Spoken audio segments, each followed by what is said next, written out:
বিধানসভাৰ গোপীনাথ বৰদলৈ ভৱনত আজি গ্ৰন্থ উন্মোচন কাৰ্যসূচী অনুষ্ঠিত হৈছিল আৰু এই সভাত মৃণাল কলিতাৰ বৃন্দাবনী বস্ত্ৰ শীৰ্ষক এখন গ্ৰন্থ উন্মোচন কৰা হ'ল আৰু গ্ৰন্থখনিৰ শুভ উন্মোচন কৰে ৰাজ্যৰ মুখ্যমন্ত্ৰী সৰ্বানন্দ সোণোৱালে আৰু এই উন্মোচনত উপস্থিত থাকে ৰাজ্যিক বিজেপিৰ সভাপতি ৰঞ্জিত দাসকে প্ৰমুখ্য কৰি বিভিন্ন কলাকুশলী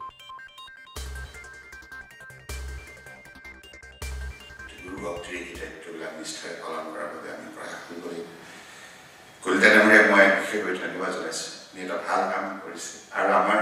ৰঞ্জিত কুমাৰ দাস ডাঙৰীয়াও অধ্যক্ষ হৈ থাকোঁতে বিধানসভা সুদূৰ লণ্ডনলৈ গৈ ফ্ৰান্সলৈ গৈ গুৰুজনাৰ সেই আধ্যাত্মিকভাৱে তেখেতে যিখিনি মহান সৃষ্টি এই পৃথিৱীলৈ উপহাৰ দি গৈছে বৃন্দাবনী বস্তু নিশ্চয়কৈ প্ৰত্যক্ষ কৰি আহিছে তেখেতো আৰম্ভণিৰ পৰাই এই বস্ত্ৰখিনি অসমলৈ অনাৰ বাবে প্ৰয়াস কৰি আহিছে গতিকে আমাৰ দৃঢ় বিশ্বাস এটি নিশ্চিতভাৱে আমি এই বৃন্দাবনী বস্ত্ৰখন অসমলৈ আনিবলৈ সক্ষম পাওঁ আমি প্ৰচেষ্টা অব্যাহত ৰাখিছোঁ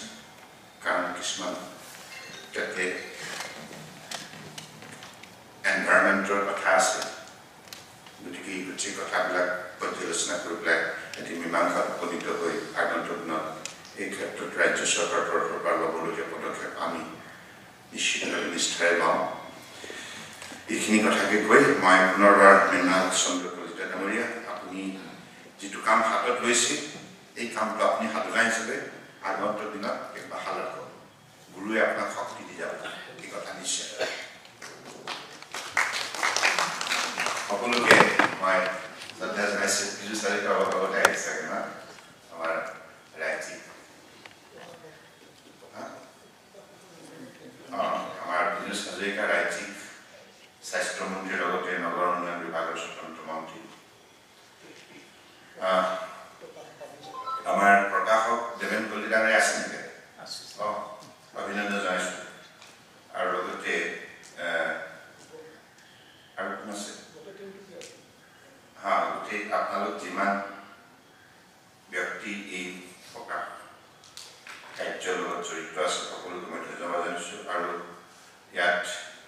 বাছ চলাতে তেনেধৰণে খুব মানে আশীষ প্ৰদান কৰিছে বশিষ্ঠ শৰ্মা বুঢ়া সত্ৰীয়া বৰপেটা গতিকে মই ভাবোঁ যে এই বৃন্দাবনী বস্ত্ৰখনি আমাৰ অসমৰ ৰাইজে শ্ৰদ্ধাৰে অধ্যয়ন কৰিব আৰু বহু কথা বৃন্দাবনী বস্ত্ৰ